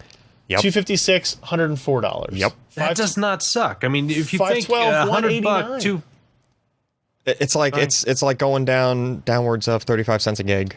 It's almost like we're gonna get to 10 cents a gig on something. So not Black Friday, baby. Black Friday. 35 cents a gig is kind of if you think in terms of the SATA stuff that we've seen come out in the past. This is NVMe PCIe by 4. Yep. Like, it's a pretty quick thing. I've done a lot of testing on it so far. It's a pretty quick thing. Like, it has a couple of chinks in its armor that I'll talk about when we do the review, which we'll talk about next week. But overall, pretty damn good SSD, especially, and it's launching at that price. Not just launching at that price. Like, I bought this thing the day it was announced, or what? No, the day after, sorry. Yeah, I guess it was the day after. Just because I didn't want to drive to Micro Center the day it was announced. But this was on the shelf at Micro Center for, I think it was like $10 more than that 104 number. 114 or something. Yeah, I think it was like 114 or 115. But the day it came out, I picked that up. When's the last time we've seen anything like that? The last time I remember Intel releasing something that was well available. And at a good price. Right. It was it was like the Pentium 2, and you could buy it for $1,500. I think that's probably being a bit dramatic.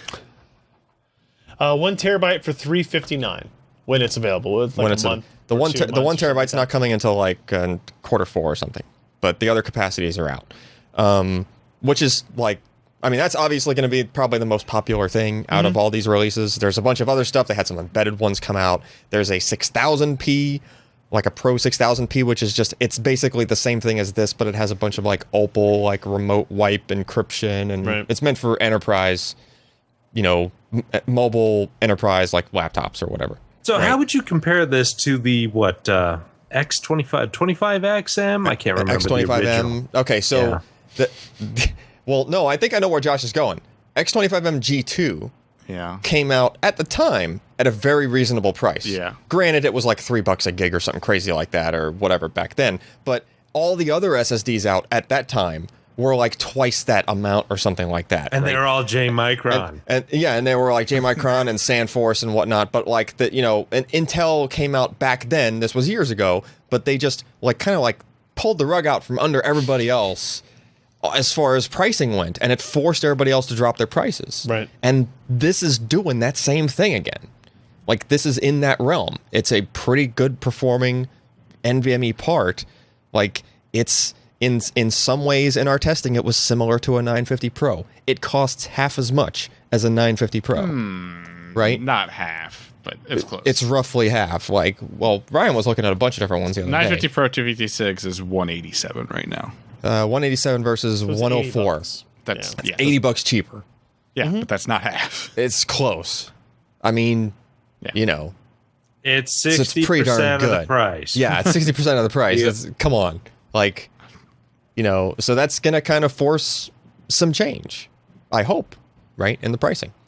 I haven't seen a newer SATA part. There are some parts that Intel has also introduced that are available in 2.5-inch SATA, but they're meant for more they're all embedded parts. So it's Intel's consumer push now is everybody's just doing this M.2 thing. We're just going to focus on that for our consumer branded thing that's just readily available. Intel finally has an M.2 drive they can put in those Nooks they sell. That's right. That too. Yeah. Instead of the Samsung devices. Yeah, finally, right? Very true. So, I mean, it just, it's good stuff. I'm glad that they're actually, seeing returns come on their version of 3D NAND. Right? Good thing they got it out before Samsung announces the 960. Probably similar, if not lower price range. All right. Are we done with this? We're done with the Intel thing. We got to be done with this. I got to go home. Josh. Oh, God. What have you done? Fanatec, new CSL Elite products. You're going to have a review on this soon, right? Not this one, but the higher end one. Okay, so other Fanatec stuff is high priced. The setup that I am testing now is about $2,000. $2,000. Yeah, it's a lot of money, but as you'll see in the review here in the next couple of days, it's kind of justified. However, you know what? They have not had the market penetration that they probably have wanted. because they don't have anything that hits what they consider the mid-range. Now, the mid-range for guys like me is $200 to $300. For these guys, it's a little bit higher. So the CSL Elite Series, the entire thing with a wheel, the base, and a pretty nice pedal set with a really good brake in there that's got I can't even remember the stinking name, but it's a progressively harder to push brake like you have in regular cars. The load module, anyway, it's non-linear. It's about $660, which, when you consider what I have right now at $2,000, this is a bargain, and it's a pretty solid one. They've kind of cut down the price by the materials. Instead of having an entire milled block of anodized aluminum, they're using plastic. The pedals themselves are all aluminum, but not as hefty as their bigger version. It's not a leather-wrapped wheel like that we have in the higher-end stuff. But it can get you in for, $660. That's around the Thrustmaster T500 level, which is their high-end racing wheel. Again, it's double the price of the TX series or the T300 from Thrustmaster. But when you kind of look what you get, it's something like 8 Newton meters worth of force done by the motor, which is significant if you've tried to hold on to a wheel as you're crashing and things just slip out and you get all excited and whatnot. But anyway, yeah, this is a new territory for Fanatec, and it's something that's very welcome. And, maybe eventually in the next 6 months, we'll get a review of one of these out. But for now, it is an option for those who want a Fanatec product but do not want to pay $1,500 to $2,000 for an entire set. So it's a nice addition. All right. Sounds good. And last but not least, maybe least, if you go to PCPro.com and look on the homepage, you can see a contest where you can win one of 5. They're actually sitting over there, Alan, if you can reach them. 5 $100 Steam gift cards as part of the Intel Extreme Rig Challenge. They sent us these to give away They sent us these to give away in order to just rolling in $100 gift cards. Make it rain, Alan. Make it rain. I can't. I already flung them all across the room. In order to promote the Intel Extreme Rig Challenge, which is going on right now, where you can actually win one of 7 full gaming PCs that they put together that they're going to announce the winners of at PAX late this weekend, or I guess on Monday. So if you go to PCPro.com, look for the contest page for the Steam gift cards. You can enter in all the ways for that. And then there's a link to this page. He says this page, the Extreme Rig Challenge that lets you go here. You can figure out how you can vote for your preferred AI system vendor. Yep. And then you're entered to win one of those 7 systems. Now, you don't have to pick the winner or anything like that, so it's just a promotional thing. Cool. So check it out if you're interested in winning, I don't know, Steam gift cards and or complete systems, right? That sounds like something you should be paying attention to. So, as we move here towards the end, I want to go ahead and get to our picks of the week. And Alan made it really complicated, so I have to click all these things. Click all the things. My pick of the week, I don't have one other than this beer and this trophy, is that I won this trophy. Picked it up. What'd you have to do? How many points did you do? Oh man, that's game? dense. That's heavy. That's like solid acrylic trophy. It's very heavy trophy. I was in an old person's play basketball tournament in Lexington at the University of Kentucky, and our team won the championship. You're not an old person. I'm an old person. No, you're not. And what did you ask me, Josh? How many points did I have? How many points in a game did you average? Average. I don't know. The most I had in a game was 6 points. 6 points. Yeah. Out of? Our games were usually about 40 points. Well, that's not bad. I guess total. So I was the 4th leading scorer, rebounder, and minute person on our team.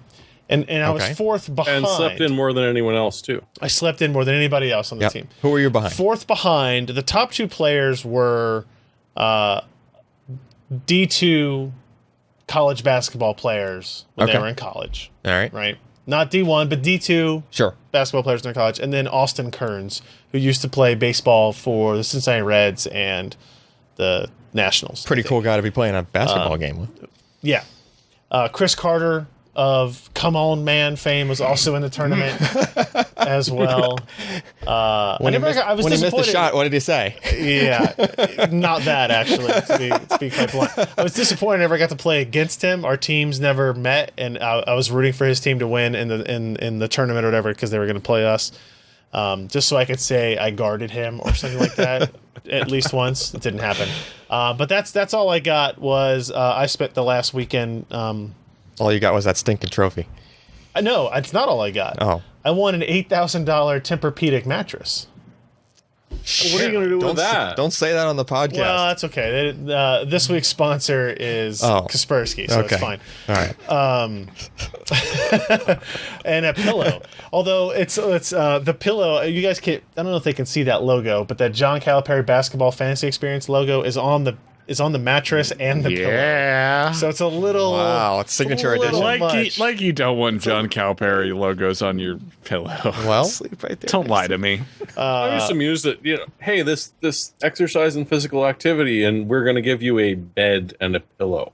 Yeah, that's true. So you wake up rested. A few years ago, not last year but the year before, the winners got custom tailored Versace suits. Wow. I think a mattress is way more useful for you. Yeah, and the guy, one of the guys that I talked to, Versace actually make good suits? I don't know the answer to that, obviously. A guy I talked to from several years ago who was on that winning Versace. team, come on. said that he got it and he wore it exactly one time. He's like, I don't ever wear a suit. Why the hell would I want to wear a really nice, whatever. So anyway, that was my pick because I don't have anything. Jeremy, what do you got? All right, so there are many log monitoring software available.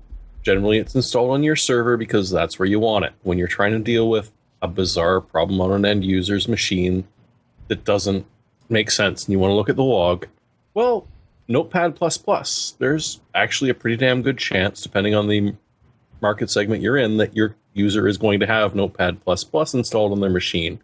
They've just introduced essentially what is the Unix command -F. So you can now open the log file and get real-time monitoring, watching it as it goes.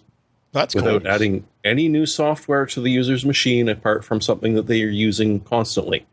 This is pretty damn cool as a Windows admin, to be honest. This is provided that they've updated any of their software in the past. Well, they can't. I'm going to have to come by and do it. But at the same time, hey, you got this problem. Well, why don't I update your software at the same time? Because it's new and fancy.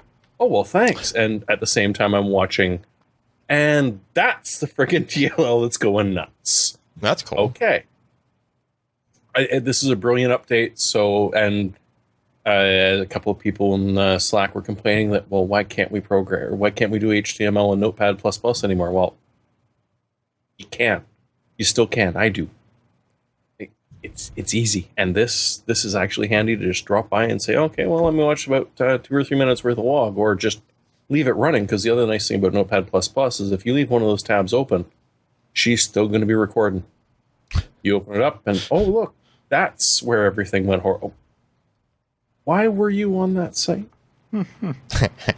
It's not so, hey, for easy troubleshooting for Windows admin, not bad. Josh? Me. You're going to be shocked. Some years back, I really got into SSDs, and I like cheap SSDs that performed fast. Well, guess what? Oh, gee. 600p, we talked about. He does not lie. 12 gigs for... Never heard of that. Not a whole lot. Yeah, half a terabyte for... That's a very weird resolution. 600p? Yeah, I know. It is. Yeah. You use a GTX 1080 with it. Yeah, you got to use it. Yeah, you have to. Yeah. They bundle it with the 1080. Yeah, so you'll be okay. On a Fallout mod. Yeah. So that'll be 1680p. Got it. Yeah, exactly. Sure. Yeah. But anyway, inexpensive for M.2 fast. Yeah, less than $200 for half a terabyte. Yeah. That's a pretty fast, thing. I got a couple ones. One's pretty quick. Update all your iOS things. Like, yeah, update them so that they don't update in the middle of the night when you're supposed to. So be on time for basketball. I have a They're guess. also making it difficult because this can be this is one that won't go done wirelessly. I have a if guess you're a couple behind. that Apple might have pushed out that update to just go to people's phones anyway that night. Not that it was supposed to break That's a really stupid idea. Not that it was supposed to break your alarm or anything, because it really shouldn't have. But 825. Let me go there was a 825. pretty nasty zero-day exploit that was found and patched recently, which is why I'm saying everybody should update their iOS things. It's so nasty that it basically it was spyware that rooted phones and could remain installed through iOS updates. Yep. It could persist through iOS updates, and it basically would keylog or monitor any communication app on your phone. It was a plugin based malware rootkit thing that they would patch. They could like patch the plugins on the fly so that if Skype was updated, they could update their portion of the malware to hook into Skype. Yep. Like the newer version of Skype. It was Seems like reasonable. I read through the report on the thing because there was a company that reverse engineered the protocol and all, like some of the code and everything, and they published like this 35-page report, and I read through it, and it is I used to reverse engineer for a certain 3-letter agency. That's a freaking piece of artwork as far as code goes. Like that thing was just amazingly. I'm installing it right now so it doesn't install overnight and maybe make me miss my flight tomorrow morning. Yeah. No, at work I'm actively chasing people to get this update, and a couple of them aren't able to do it. And Why, 'cause although they they got haven't too paid much the crap on time their for me phone to or see something? what's going on, I'm worried that it's the malware that's blocking it, Yeah. Now, or else they're like 2 or 3 versions out of date, so you need to plug into iTunes to be able to update it. It won't do it over the air. but the only plus side going to see. this thing is that it was very closely guarded by the company that was responsible for it, and it was expensive. So it wasn't like it was very targeted. Like if you were hit with this, somebody paid a lot of money to get this toolkit and attack you. Yep. Personally, like dude, it was a very targeted thing and limited audience. Almost as if you Like, are a public-facing entity and you stream shows weekly on the internet. no, No, I don't. That Oh, might not okay. be. That might not be worth it enough. Maybe. Anyway, All right. Okay. yeah. But if you were owned by that, like, and it goes all the way back to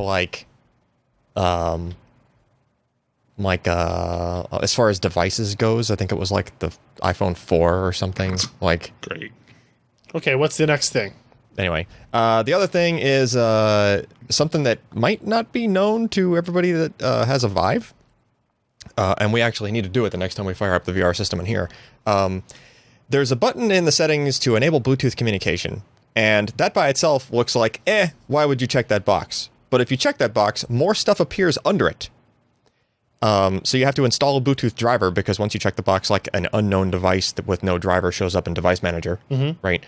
Then you install the Bluetooth driver, and then underneath that, a little bit further, there's a checkbox for putting base stations in a standby when you're not using VR. Hey. It actually spins down the rotors and turns off the IR lasers There's an and stuff. idea. And once you check that, you actually have to do a firmware update to the beacons because to fully implement the functionality. But what's cool is that as long as you were on the most recent before you checked the other boxes, you can do that firmware update remotely via Bluetooth. Oh, you don't have to. You don't even have to. hook You don't have to USB disconnect the anymore. beacons and Yeah. plug in USB and do all. Because some people have them mounted on their walls and stuff like that, and they don't want to have to pull those things down just to plug in USB. Right. So it's There you go, Ryan. You can disable the blue beacons. yeah, and it'll actually and They it were even red. dims the light. The center top light turns green on the beacon. Yep. Like when they're in standby, it goes even dimmed green, and no other lights are on. I accept that answer. So it's cool, right? Cool idea. There were some people months ago reported that they might not wake up sometimes when you try to launch the thing, but that seems to have been taken care of because I haven't heard anybody complaining about it. And Well, no, the dead people don't tend to. the only real downside is the beacons have to resync as if you would just power them up, when they turn on. Sure, So it's going to be 45 seconds or a minute, before everything is synced up when you fire up Steam VR again. Right. But it takes you about that long to get all the crap on and ready to go anyway. Hey, for you, I'm fast. Ryan just like. It's like Iron Man, that shit, right? Oh, so really? VR on and everything attaches to me and flies into my hand. It just falls from the ceiling onto his head. All right, everybody. That's going to be it for us this week. Thank you for joining us on the PC Perspective podcast. If you want to find all the ways to subscribe, connect, RSS files, video files, YouTube links, show notes that we linked to all the stories we talked about today, go to pcpro.com/podcast. And you'll find all of that information there. We're going to sign out right away now. So that's it. I'm Ryan Shrout. I'm Jeremy Hellstrom. I'm Josh Walbreath. And I'm Alan Mamontano. Good night. Good night. And to go back.